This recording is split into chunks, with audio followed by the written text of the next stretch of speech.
Olá a todos e a todas.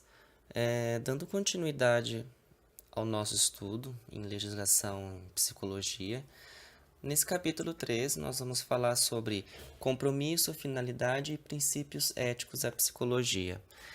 No capítulo anterior, nós vimos que estamos em um impasse, né? Ou melhor dizendo, em um contexto de muitas contradições.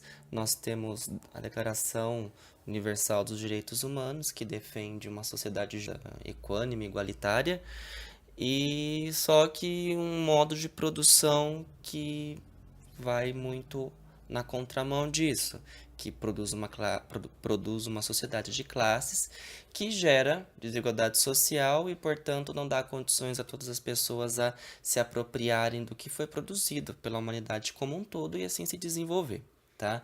E terminamos o capítulo anterior perguntando onde que a psicologia se enquadra nisso, né?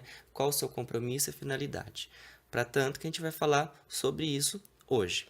Só que antes da gente entrar, de fato, nos princípios éticos, né, no último código de ética que foi produzido e proclamado em 2005, a gente precisa entender o percurso histórico e como que chegou ao que está hoje, tá? Então a gente vai retomar um pouco dessa parte histórica e depois, mais para metade do nosso conteúdo, nós vamos falar sobre os princípios éticos e no próximo capítulo nós vamos focar na questão ética mesmo, tá? No código de ética do psicólogo, certo? Então vamos lá. A psicologia aqui no Brasil, ela surgiu, nós podemos conseguir notar os conteúdos de psicologia nos cursos de medicina em 1833 nas faculdades de medicina, com maior destaque na Faculdade de Medicina do Rio de Janeiro e da Bahia, tá? Eram conteúdos esparsos, conteúdos que eram importados da Europa para cá, para os médicos aprenderem um pouco mais sobre desenvolvimento psicológico, sobre inteligência e essas questões. Em 1930, nós já tivemos um avanço que foi construído o primeiro laboratório de psicologia experimental e foi instituído serviços de orientação psicoeducacional nas escolas, nas secretarias de educação, tá? Só que não é nada tão sistematizado e mais algo focando mesmo na adaptação comportamental. Concomitante a isso, nós também tínhamos a adaptação comportamental ou o recrutamento e o treinamento de pessoas para se inserirem nas vagas nas indústrias. Então tinha essa coisa de perfil, de quais comportamentos eram os mais adequados para a vaga, coisa que a gente vê muito hoje, né? Também. Ainda em 1930, nós tínhamos a psicologia voltada mais para a descrição dos fenômenos. Quem se debruçava sobre o conteúdo psicológico estava mais voltado, estava com mais atenção sobre descrever o que é o fenômeno psicológico e os padrões de normalidade e anormalidade, tá?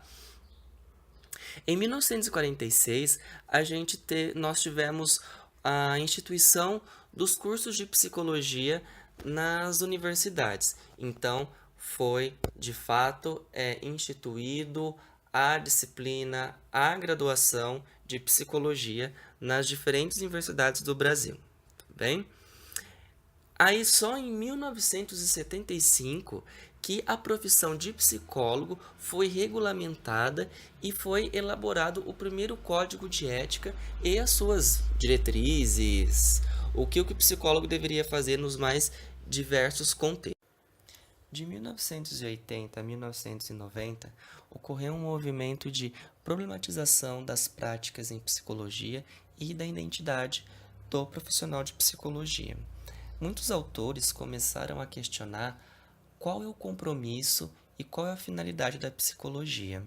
Por muitas das vezes, a psicologia estava voltada para manter certos tipos de prática que não colaboravam com a transformação da sociedade. Práticas que estavam mais voltadas a disseminar preconceitos e estereótipos.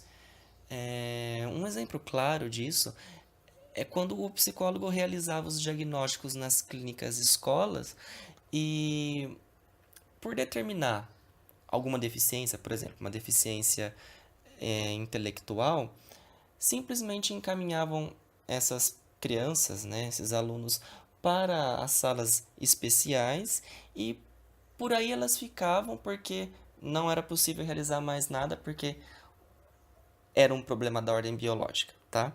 Então, essa forma de compreender os fenômenos que a psicologia, por grande parte da década do século XX, se valeu, começou a ser problematizada, tá? E começou a ser pontuado, ou denunciado, melhor dizendo, que a psicologia deveria mudar essa forma de trabalhar. A psicologia deveria denunciar as condições subhumanas. A psicologia deveria ir na contramão de uma sociedade de classes que prega a questão da desigualdade, que prega uma ética voltada mais, uma ética empírica, como vimos no capítulo anterior.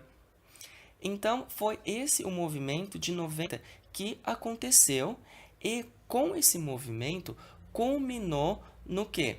De pensar a psicologia voltada para os direitos humanos, uma psicologia que deveria promover e lutar para que a sociedade de fato pudesse compartilhar direitos, pudesse estar fundamentada em direitos democráticos, em direitos que deixasse as pessoas, as relações sociais mais equânimes. Considerando o percurso histórico da psicologia, em 2005 tivemos a construção do novo Código de Ética do Profissional de Psicologia, que ele é embasado, de fato, em todos esses conteúdos que na década de 80 e 90 foram problematizados. Eu quero dizer que o psicólogo deve pautar a sua prática na denúncia de condições subhumanas, que o psicólogo deve estar voltado para grupos que foram marginalizados historicamente. Para tanto, e quando nós vamos consultar um dos seus princípios norteadores, o primeiro, por sinal, nós encontramos que o psicólogo ele tem que basear o seu trabalho no respeito e na promoção da liberdade, da dignidade, da igualdade e integridade do ser humano, apoiado nos valores que embasam a Declaração Universal dos Direitos Humanos.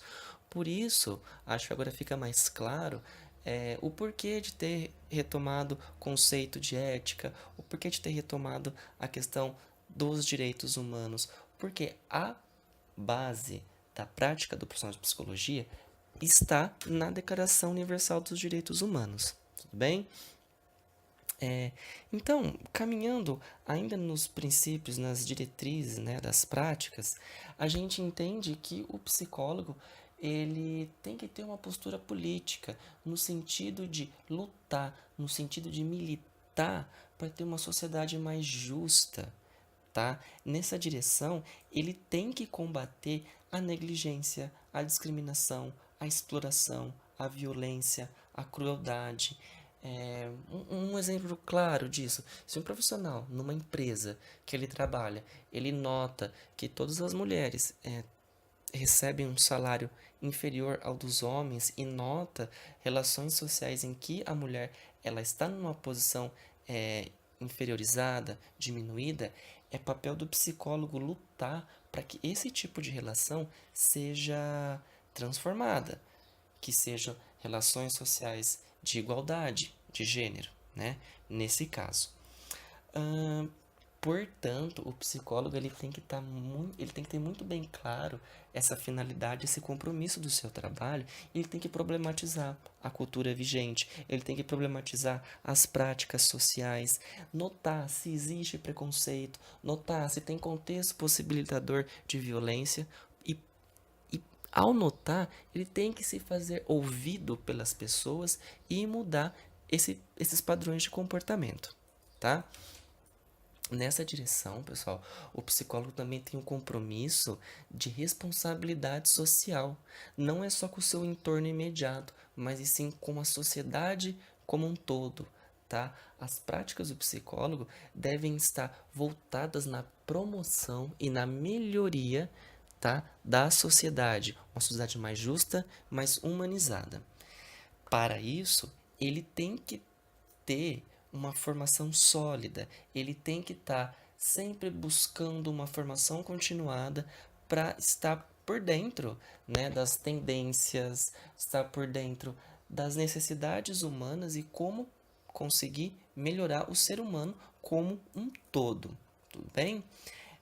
Estes são os princípios de forma resumida que nós encontramos no Código de Ética do Profissional. No próximo capítulo, nós vamos ver especificamente as condutas que o profissional de psicologia deve ter.